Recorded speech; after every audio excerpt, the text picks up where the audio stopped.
Good morning, class. I'm David Pearson. Today I'm going to be giving just a brief introduction to the Chandelle.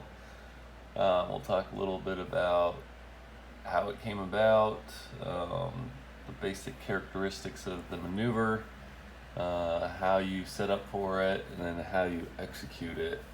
And then maybe at the end we'll talk about some of the common errors that occur.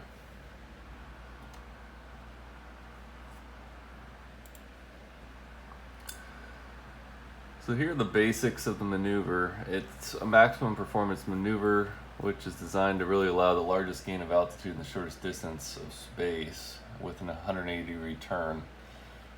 And I think this became kind of a popular maneuver back in World War I with definitely some of the Allied pilots, as well as the Japanese Zero pilots at the Tan Air Group in 1942 during World War II over New Guinea.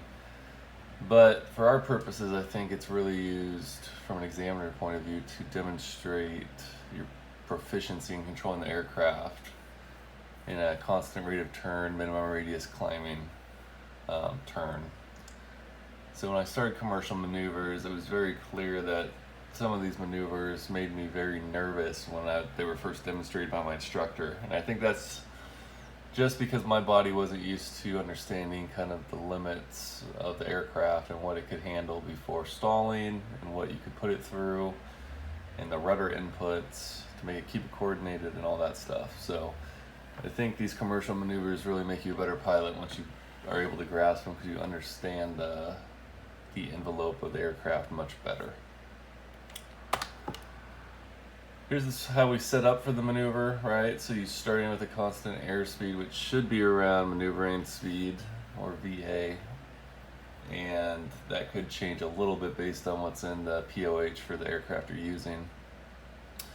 You want to start with a constant altitude and a constant heading, and at that point you can pick a prominent point off of your wing in the direction you're going to begin the maneuver. And that's going to be your prominent reference point you're going to be looking for throughout the maneuver.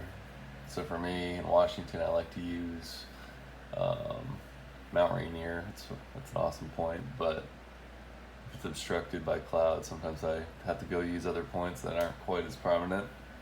But that's a good way to do it. Use a mountain or something like that. But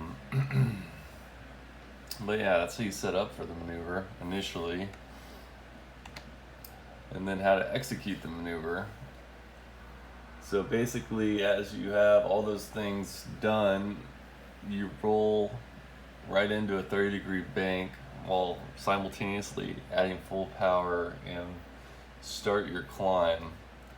And it's kind of a feel for where you want to start that climb attitude at, because you don't want to climb too fast to where you run out of airspeed too quickly to where you're not making it all the way around the 180 degrees before you're already at minimum airspeed.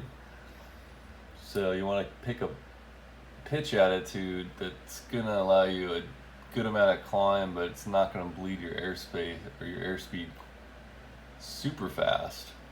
Because as we look down, this maneuver, you're going to be continuously adding more pitch up as you come around the turn, to where once you pass 90-degree point or your prominent landmark, you should be at your maximum pitch up attitude and you should be beginning to roll off of the 30 degrees. So around that first 90 degrees, you don't change your bank angle. You don't change that bank angle until you're at your maximum pitch up at that 90-degree point, and you're starting to slowly roll out while holding that pitch up attitude.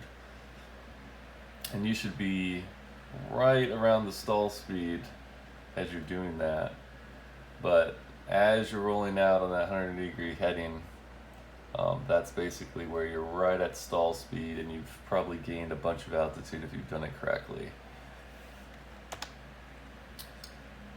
So really the last thing I'll say is Another very important thing to remember with Chandelles is you have to keep the airplane coordinated, and that's something I had to really work on. Depending on if you're doing them to the right or left will depend heavily on how much rudder and which rudder you're using.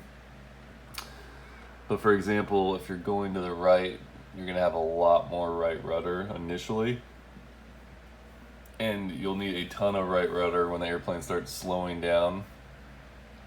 But then surprisingly, when you're rolling out at the high bank angle, or not high bank angle, but your high pitch attitude and low airspeed, you'll actually need less right rudder.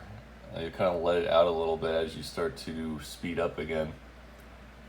Whereas if you're going to the left, you'll initially probably not need a lot of rudder at all until you start slowing down. At that point, you're going to have to add right rudder to compensate for the wing dip and the airplane kind of wanting to fall to the left. But as you come around on the 180 degree mark, for that one, you're going to notice that you're going to need a ton of right rudder as you start speeding up again at that slow airspeed, because there's a ton of torque on the engine, as well as left turning tendency and slipstream and all that is going to work against you. So you're going to need a ton of right rudder at the top of that maneuver if you're going to the left. So those are all things you gotta have to work on and just kind of feel out. But those are just a couple things I've noticed. So let me know what you guys think. Thanks.